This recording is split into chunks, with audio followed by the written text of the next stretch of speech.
सब लोग के हाथ जोड़ के प्रणाम कर रहल बने।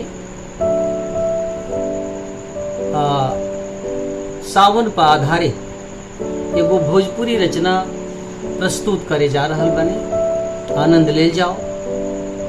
रचना के शीर्षक बा ए बाबू काहे बता दा। एगो छोट लड़का अपना बाबूजी से देखी का पूछता, काहे बा सावनवा उदास, ए बाबू काहे बता दो। काहे बा सावनवा उदास, ए बाबू काहे बता दो।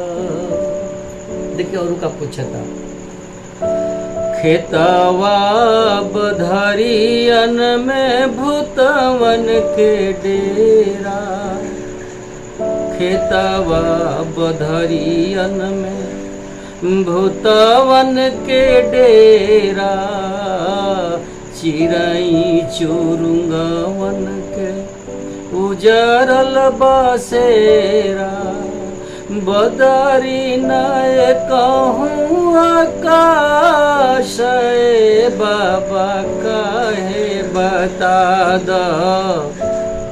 काहे बा सावनवा उदास, ए बाबू काहे बता दो। फुलवा अगस्तावा के असोना फुलाइल, निमिया के दाढ़ी पना झुलावा टंगाइल, काहे कजरिया हताश, ए बाबा काहे बता दो। काहे बा सावनवा उदास, ए बाबू काहे बता दो।